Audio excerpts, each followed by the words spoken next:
Thinking back to when I started Black Octopus, I was living in a basement suite, struggling as a musician and a producer. It was hard to make rent, eating cheap food because that's all I could afford. I worked some really shitty jobs. My absolute least favorite had to have been door-to-door vacuum salesman. The job that I was doing before Black Octopus Sound, I was literally shoveling horse shit, which was it was like a small hobby farm. Definitely found myself just really upset with how things were and almost neglecting your passions because it's like such a rat race. The main thing for me, which I think a lot of musicians struggle with, is just having a stable income. Even when I was releasing tunes that were doing well and playing shows and stuff, it wasn't stable enough. Trying to make ends meet and survive and get out there and work towards a life that you're really excited about. Lots of funny things happened on the farm that just made me more and more eager to break out of it, including getting kicked in the balls by a horse. I was so keen to just finally get rid of the farm job and stop shoveling shit. In connection with Toby, it's really interesting actually, because he hit me up when I was in this group called Defunct and we were doing house music, fidget house, back in 2010 I think. And he had this amazing track. It's called Never Coming Down. And I remember the name because the track itself was so high quality that I was like, who is this guy? Like, this is just absolutely stunning. Bringing Slade on board was an absolute joy. It was like the world had opened up. We could finally grow our business because we had this guy that was so enthusiastic about the business. When the day came that Black Octopus came to me to talk about working, it was an easy decision at that point. Bringing him to the team has just been so clutch. I look up to Slade, and I often think about, like, how can I be more like him? He's so built for this industry. He is an absolute machine and a menace, and is one of the most highly functional and productive people I've ever known in the music industry. I met Toby in person actually at the NOM show in Los Angeles in 2020. It was surreal because we've been working so long together online. Even with bringing in Slade, we were running into the same problems. The business kept growing bigger. All three of us were then so busy day to day just keeping the ship running. So it was obvious we needed even more help. So that's where we hired in Elliot. I met Elliot for the first time in person in Amsterdam at Amsterdam Dance Event. That just felt like this moment of cosmic synchronicity. We were attending a drum and bass event put on by the record label Hospitality. So we were sort of in the back, like third of the crowd, but we were still like, we were in there. It's not like we were standing near the back. There was probably 1,500 to 2,000 people in that venue. And I turned to my right and holy shit, it's Elliot. The two of us were just like standing next to each other in this massive crowd. And I was just suddenly like, I know who you are. One thing that I love about the staff that we work with is everybody brings something so unique to the team. I wanted Leviathan to be a go-to sample pack for producers. I wanted to give producers just like a joyful experience producing music. We had a goal of building a sample pack with 5,000 sounds. It was making Leviathan painful. Yeah, the entire thing.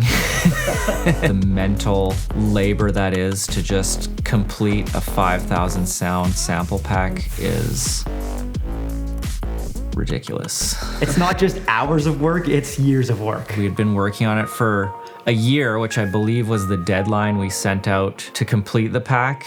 And we had a meeting to do a sound inventory after a year. And it turned out we were halfway. To be working on something for a year, hoping to complete it in a year and it only being halfway done, that can take a toll on you mentally. Making a sample pack that's 4,000, 5,000, even 8,000 sounds like Leviathan 4 is. There's just so much that goes into it. Some of the health effects that I experienced when completing Leviathan were sore body, fatigue, mentally exhausted at many times, repetitive strain injury, starting in my wrist from just endless mouse clicking, traveled all the way up the arm, back to the shoulder, all the way back to the neck, and I started getting a lot of burning sensation, pain in my neck. While I'm working, my brain is quite literally like this mental spider web that has all of these tentacles and ventricles attached and connected to all of these different parts of the whole ecosystem. There's a lot of organization and admin work that goes into making sure that that works and makes sense when it comes out. We have to do a full quality check of all the sounds, go through every single sound and look for errors in the sound, little issues, glitches, organization. We have to look for double files. We have to produce a demo track that is compelling and captivating for the people who are interested in the sample pack. The artwork needs to look beautiful. You literally have to run every file, every artwork, every demo track, every product description, every element about releasing the sample pack through those filters. And we didn't know, are people even gonna like it? Are they gonna buy it? What's gonna happen when we put this pack out? It's unknown. Hitting the publish button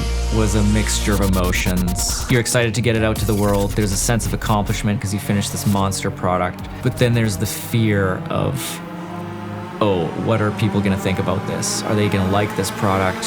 Are they gonna buy this product? Are they gonna use this product? What are they gonna think? Wow. It was clear, it was a hit right away. People were buying it. We were getting messages from producers all over saying this is the best sample pack they've ever bought. We're starting to hear the sounds in like big name producers that we've looked up to. It was quite a feeling. To then be working on that and to be a part of that and to be bringing that together. It feels amazing because it's like this huge labor of love. It's cool. Such a like mammoth of a project. It always feels like it's special just having even just a little bit in there. You get to see all the different pieces like finally come into one product. Damn, that was a mission. The best parts of working with Toby is literally everything. But when it comes to business, he knows what he's doing. This guy knows what he wants and he knows how to achieve it. And to find a way to achieve it is really the amazing quality that he has. One of the things that was difficult about working on Leviathan 2 compared to Leviathan 1, we had to live up to that standard with Leviathan 2. So what I did was I basically milked my wallet of every possible dollar I could spend on new software, new plugins, and new tools to make better, more incredible sounds. And I was so excited to put these new tools to work. I remember one time Steve sent over a batch of sounds. In my perspective, was making the best drums that I'd ever made, the best basses I'd ever made, and was so stoked. So I uploaded them like a little puppy dog being like, so stoked to show him these samples. And I hated them. The dynamics were crushed, the transients sounded weird. I didn't like them at all. Definitely wasn't my most favorite thing in the world to hear, but I respect Toby's ears and his opinions so much, and we have such a dialed collaborative relationship. We communicate pretty well to each other, and sometimes there's a little compromise on both ends, try and take each other's view and see things from each other's perspective, and we tend to come to an agreement all the time on things like that. I remember a conversation that I had with one of our Black Octopus artists, and we were talking about marketing in the sample pack space and decided to experiment. So this one time I set up an email newsletter. Get your fire trap beats, yo, right here. For real. Big old emoji flames and stuff. I remember waking up the next morning, Not even thinking twice, and before I had my coffee, getting blasted by Slade on my phone here. what are you doing, man? Like, our company does not look professional doing this kind of It stuff. was like 8 in the morning being like, why the fuck did I turn my cell phone on at 8 in the morning? This is such a bad idea. This is my fault. I get a reply, and he's like, okay, I see where you're coming from. We should probably talk about this. Slade really cares about our business and how we present and really wants to walk our steps in a way that's high integrity, deeply genuine, and aligned with who we are as people and not this kind of artificial facade. And then all of a sudden, like, anything that I had of this, like, passion rage of, like, what are we doing? It just flew out the window. I was like, he gets me. Making mistakes with the team and having to face some of those consequences and having tough chats and stuff like that is not easy. It can be frustrating when you're sat there and you're like, you spend ages working on something and you've done the wrong thing, or you have to tell someone else they've done the wrong thing, or you spend ages doing something and you've done exactly the same thing as someone else and you didn't have to do it because they've already done it. There's always going to be some kind of conflict, but like at the end of the day, it's about like not holding a grudge against someone. It's all good when everything's going well, but working on a business together, there's bound to be some disagreements, and I think the important thing is how you deal with those disagreements and coming together and how we come out the other end. Toby is just a saint. To be such a kind, genuine person, along with being able to achieve the goals that he's been able to do from day one with Black Octopus, is just amazing. When I first joined Black Octopus, there was this really good sense of welcoming from all the staff members. The staff and working with the label, it was awesome, man. It instantly clicked. I'm so grateful for the artists that work with us. To an artist such as Basement Freaks, I used to love his music and even play it out when I DJ'd, and now he's working on sample packs for me. We've had so many opportunities to work with incredible brands. We have an amazing relationship with Splice, which we absolutely treasure and adore. Being hired by Steinberg to include custom sample packs inside of Keybase 11.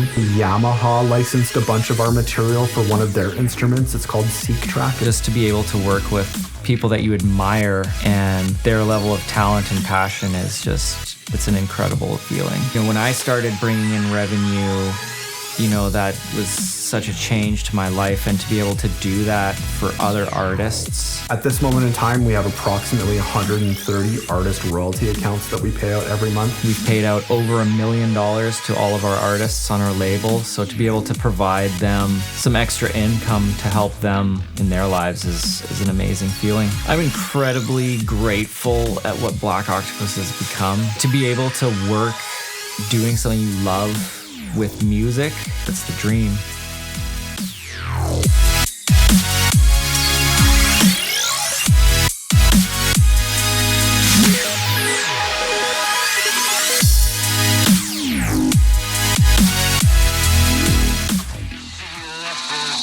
It's gonna be my ecstasy. It's also